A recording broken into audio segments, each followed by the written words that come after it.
ሰላም የወኪል ሚዲያ ተከታታዮቻችን፣ የተመረጡ ዜናዎችን ይዘንላችሁ ቀርበናል። አብራችሁን ቆዩ። የዶላር ዋጋ ከፍተኛ ጭማሪ ያሳየ። የኢትዮጵያ ብሔራዊ ባንክ የ10ኛውን ዙር የውጭ ምንዛሬ ጨረታ ይፋ አድርጓል። ይፋ መደረጉን ባንኩ በማህበራዊ ትስስር ገጹ ዛሬ ጥቅምት 4 2018 ዓ.ም ያስታወቀ ሲሆን በዚህም አንድ የአሜሪካ ዶላር በ148 ብር ከ1 ሳንቲም ሆኖ መመዝገቡን አስታውቋል። በዚህ የጨረታ ሂደት 31 ባንኮች መሳተፋቸውን የገለጸው ባንኩ ለ10ኛው ዙር የውጭ ምንዛሪ ጨረታ 150 ሚሊዮን ዶላር ማቅረቡን ገልጿል። ይህ አዲስ አማካኝ ዋጋ ከ2 ወራት በፊት በ9ኛው ዙር ጨረታ ከተመዘገበው 138.2 ብር አማካኝ ዋጋ ጋር ሲነጻጸር የ9 ብር ከ90 ሳንቲም ወይም የ7.16 በመቶ ጭማሪ አሳይቷል። ብሔራዊ ባንክ የውጭ ምንዛሪ ገበያው በሚፈቅደው ጊዜ ጨረታዎቹን ማካሄዱን እንደሚቀጥል ያስታወቀ ሲሆን በ9ኛው ዙር ጨረታ 150 ሚሊዮን ዶላር አቅርቦ 28 ባንኮች የውጭ ምንዛሪ ድልድል ማግኘታቸውን፣ የ1 ዶላር አማካኝ ዋጋ 138.2 ብር ሆኖ መመዝገቡ ይታወሳል።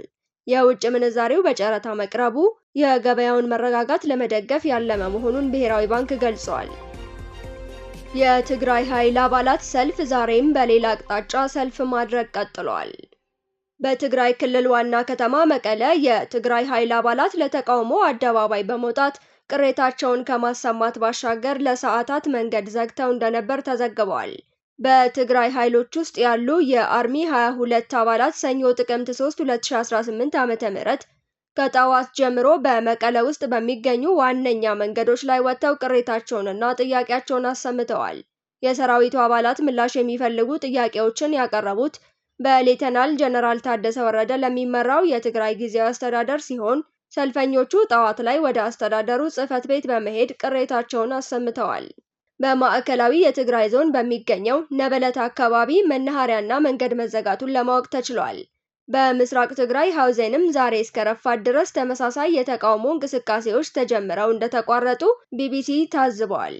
ትናንት አደባባይ የወጡት የትግራይ ኃይሎች አባላት በጋዜጠኞች ፎቶ ለመነሳት፣ በቪዲዮ ለመቀረጽ እንዲሁም ጥያቄዎችን ለመመለስ ፈቃደኞች አልነበሩም።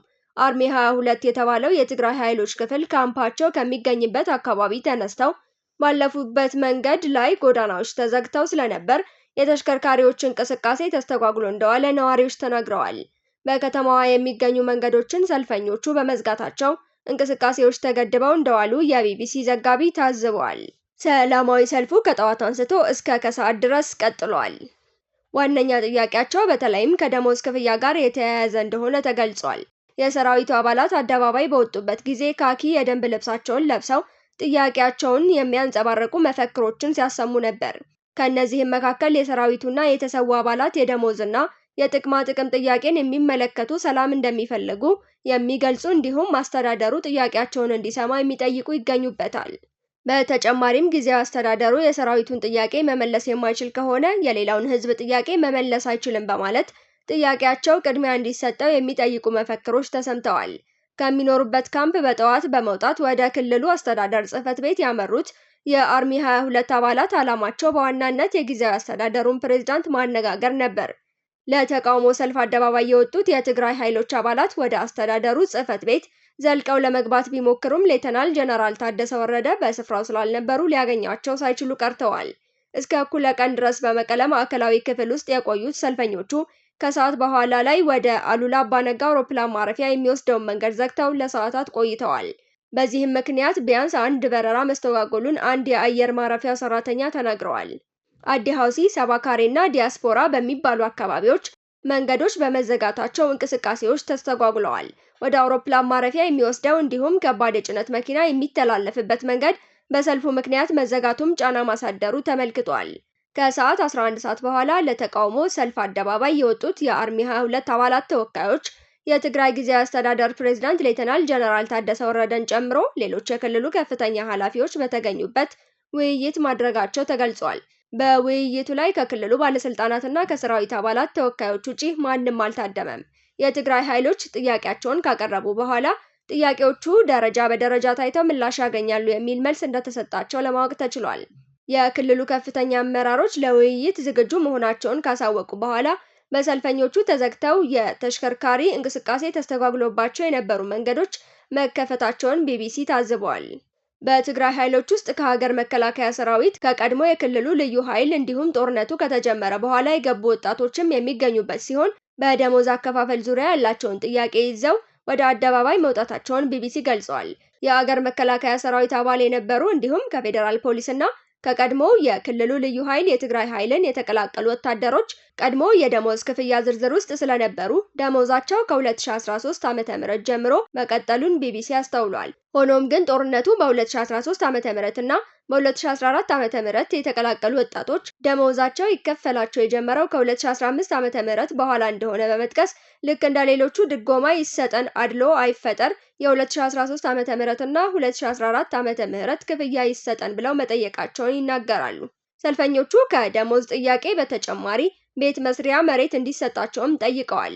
በቅርቡ በጦርነት ለተገደሉ ሰዎች ቤተሰቦች ቤት መስሪያ መሬት መስጠት ተጀምሯል።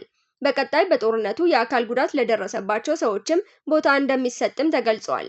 ትናንት የክልሉ ባለስልጣናት ከሰራዊቱ አባላት ጋር ከተወያዩ በኋላ የመሬት ጥያቄን በተመለከተ በጊዜያዊ አስተዳደር ስር ያለ ካቢኔ ጉዳዩን አጥንቶ ውሳኔ እንደሚሰጥ ተገልጿል። ለ2 ዓመታት የተካሄደውን ደም አፋሳሽ ጦርነት ተከትሎ በተደረሰው የፕሪቶሪያ ስምምነት በትግራይ ክልል ውስጥ ጦርነት የቆመ ቢሆንም በፌዴራል መንግስቱ በጊዜያዊ አስተዳደሩ እንዲሁም በህወሓት መካከል በዘለቀው አለመግባባት ክልሉ አሁንም ድረስ በፖለቲካዊ ቀውስ ውስጥ ይገኛል። በፕሪቶሪያው ስምምነት መሰረት ትጥቅ ፈተው በመሰናበት ወደ ሰላማዊ ህይወት ይመለሳሉ የተባሉት የትግራይ ኃይል አባላት አሁንም ድረስ በካምፖች ውስጥ የሚገኙ ሲሆን በተለያዩ ጊዜያት ጥያቄዎችን ሲያነሱ ቆይተዋል። ህወሓት ከህጋዊ የፖለቲካ ፓርቲነት ሲሰረዝ የፌዴራል መንግስቱ ህወሓት ከኤርትራ ጋር በመሆን ጦርነት ለመቀስቀስ እየሰራ ነው በማለት እየከሰሰው ነው። ህወሓትና የኤርትራ መንግስት የቀረበባቸውን ክስ ቢያስተባብሉም ይህ ሁኔታ ዳግም በትግራይ ውስጥ ጦርነት ሊቀሰቀስ ይችላል የሚል ስጋትን ፈጥሯል። የሚኒስትሮች ምክር ቤት የኢትዮጵያ ኒውክሌር ኃይል ኮሚሽን ማቋቋሚያ ደንብን አጸደቀ። ጠቅላይ ሚኒስትሩ አቶ ሳንዶካን ደበበ ኮሚሽነር አድርገው ሾሙ። የሚኒስትሮች ምክር ቤት በዛሬው ዕለት ጥቅምት 4 ቀን 2018 ዓ.ም ባካሄደው 49ኛ መደበኛ ስብሰባ የኢትዮጵያ ኒውክሌር ኃይል ኮሚሽን ማቋቋሚያ ደንብን አጸደቀ። ይህን ተከትሎ ጠቅላይ ሚኒስትር አብይ አህመድ ከዛሬ ዕለት ጀምሮ አቶ ሳንዶካን ደበበ የኢትዮጵያ ኒውክሌር ኃይል ኮሚሽን ኮሚሽነር አድርገው መሾማቸውን የጠቅላይ ሚኒስትር ጽህፈት ቤት አስታውቋል። አዲሱ ደንብ የተዘጋጀው የአገሪቱ የኒውክሌር ቴክኖሎጂን ለሰላማዊ መንገድ ከዓለም አቀፍ ማዕቀፎች ጋር በተጣጣመ መልኩ ለመምራትና ለማስተባበር ነው ተብሏል። በተጨማሪም ኮሚሽኑ በኤሌክትሪክ ኃይል ተደራሽነት፣ በኢንዱስትሪ ልማት፣ በምግብ ዋስትና፣ በጤና አገልግሎት፣ በሳይንስና ምርምር ዘርፎች ላይ የሚደረጉ ጥረቶችን የመምራትና የማስተባበር ኃላፊነት ይኖረዋል። በመስከረም ወር ኢትዮጵያና ሩሲያ በኢትዮጵያ የኒውክሌር ኃይል ማመንጫ ፕሮጀክት ለመገንባት የሚያስችል ስምምነት ተፈራርመዋል። ይህ ስምምነት ጠቅላይ ሚኒስትር አብይ አህመድ በሞስኮ ባደረጉት ጉብኝት ወቅት ከተወያዩበት ሰፊ የትብብር አካል ነው።